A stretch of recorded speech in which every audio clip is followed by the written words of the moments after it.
Qatar को हल्के में लेने की भूल न करे भारत। क्या भारत को कतर के पर कतरने होंगे? विश्व शांति के लिए खतरा बना कतर। भारत को कतर के प्रति बहुत सतर्क रहने की आवश्यकता है क्योंकि ये छोटा सा देश आतंकी संगठनों को बड़ी शरणार्थी बनता जा रहा है। कतर की एक निजी कंपनी में कार्यरत भारतीय नौसेना के 8 सेवानिवृत्त अधिकारियों को मृत्युदंड की सजा सुनाई गई। इनमें से 2 कैप्टन हैं और 6 कमांडर स्तर के अधिकारी हैं। उन्हें कतर की खुफिया एजेंसियों द्वारा अज्ञात कारणों में हिरासत में लिया गया था। उन पर आरोपों के विषय में भी कोई सही जानकारी भारत सरकार या उसके स्वजनों को नहीं दी गई। मीडिया रिपोर्टों की माने तो उन्हें सिर्फ यातनाएं दी गई बल्कि एकांत कारावास में भी रखा गया, जो अंतर्राष्ट्रीय मानव अधिकार मानकों का घोर उल्लंघन है। उन्हें मृत्यु दंड की सजा सुनाए जाने के बाद भी कतर सरकार की ओर से स्पष्ट नहीं किया जा रहा है कि उन्हें किन आरोपों में दोषी पाया गया है। निचली अदालत द्वारा सुनाए गए मृत्यु दंड के आदेश की कॉपी का भी कोई अता पता नहीं है। सिर्फ अनुमान लगाए जा रहे हैं कि कतर सरकार ने दंडित अधिकारियों पर जासूसी के आरोप लगाए। भारत सरकार और दंडित अधिकारियों के स्वजनों को आरोपों की पूरी जानकारी दिए बिना ही मुकदमा चलाकर मृत्युदंड की सजा सुनाना अंतर्राष्ट्रीय कानूनों एवं न्यायिक प्रक्रिया में पारदर्शिता के मानदंडों के अनुरूप नहीं है। न्याय के मूल सिद्धांत के उल्लंघन के आधार पर भारत को इस मामले को अंतर्राष्ट्रीय न्यायालय में ले जाना चाहिए। भारत सरकार को वहां कुलभूषण यादव मामले की भी सफलता मिलने की पूरी संभावना है। असल में ये मामला तो एक उदाहरण भर है कतर द्वारा भारत और अंतर्राष्ट्रीय सुरक्षा के लिए उत्पन्न की जा रही समस्याएं और बड़ी एवं चिंताजनक है। कतर के शाही परिवार की इस्लामिक कट्टरपंथ के मामले में बढ़त बनाने और सऊदी शाही परिवार जैसा रुतबा हासिल करने की भूख एक सनक की सीमा तक बढ़ चुकी है। इसके लिए कतर हर प्रकार के कट्टरपंथी और आतंकी गुटों को प्रश्रय दे रहा है।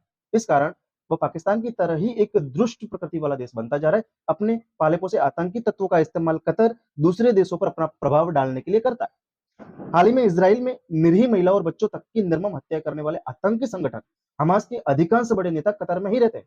मिस्र में सक्रिय कट्टरपंथी संगठन मुस्लिम ब्रदरहुड को सत्ता तक पहुंचाने में कतर सहायता कर चुका है, जबकि सऊदी अरब ने मुस्लिम ब्रदरहुड को आतंकी संगठन घोषित कर रखा है।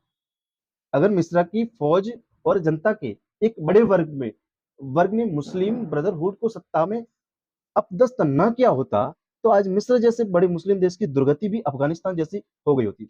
कतर आतंकवाद को लेकर दोहरी चाल चलने में भी पाकिस्तान की ही तरह है। एक और अमेरिका का पश्चिमी एशिया में सबसे बड़ा सैन्य अड्डा कतर में है, तो दूसरी ओर कतर की खुफिया एजेंसियां भी ही सीरिया और इराक में सक्रिय उन आतंकी संगठनों को पैसा एवं हथियार मुहैया कराती आई है, जो अमेरिकी सैनिकों को निशाना बनाते रहे। एक अमेरिकी think tank foundation for defence of democracy की 2017 में आई एक रिपोर्ट के अनुसार आतंकी संगठनों को पैसा मुहैया कराने वाले विश्व के 20 सबसे बड़े फाइनेंसरों के तार कतर से जुड़े हुए।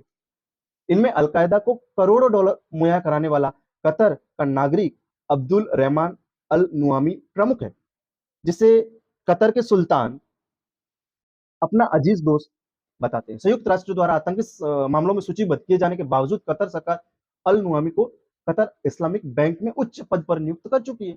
विश्व में कहीं भी जिहादी गतिविधि सामने आए तो उसकी पाकिस्तान की ही तरह कतर से भी कोई न कोई बड़ी कड़ी जुड़ी मिलती है। 9/11 हमलों में और उसके मास्टरमाइंड खालिद शेख मोहम्मद तक को कतर के जरिए पैसा मिला था।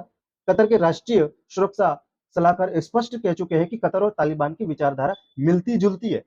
कतर की खुफिया एजेंसियां उन एजेंसियों पर सीरिया में इस्लामिक स्टेट के आतंकियों को कंधे से कंधा मिलाया जा सकता है और जमीन से हवा में मार करने वाले मिसाइलें मुहैया कराने में आरोप लग चुके हैं। इन्हीं कारणों के चलते 2017 में सऊदी अरब के संयुक्त अरब अमीरात और बहरीन ने कतर से संबंध तोड़ दिए थे, जबकि कतर भी इन देशों की तरह एक सुन्नी देश है। इन देशों का कहना था कि कतर सरकार अपने पड़ोसियों को परेशान करने के लिए तरह तरह के आतंकी संगठनों और ईरान की कट्टरपंथी शिया सरकार की सहायता करती है। 2021 में बाइडेन प्रशासन ने इन देशों पर दबाव डालकर कतर का बायकॉट खत्म करा दिया था। इसराइल पर हमास के आतंकी हमले के बाद कतर की आतंकी कड़ियां फिर से सुर्खियों में है।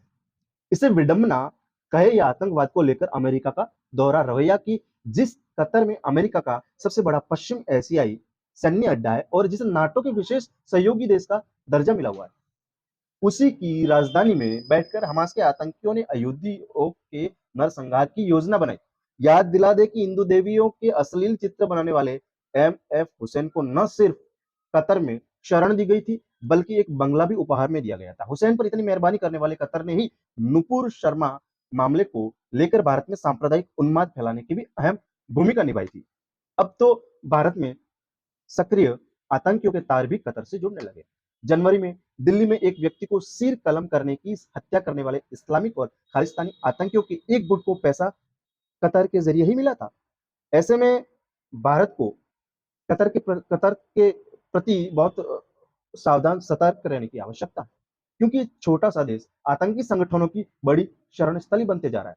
अपने सैन्य अड्डे के लिए कतर पर अमेरिका की निर्भरता उसे वैसी ही स्थिति में ला खड़ा करती है जैसी कभी पाकिस्तान को लेकर थी।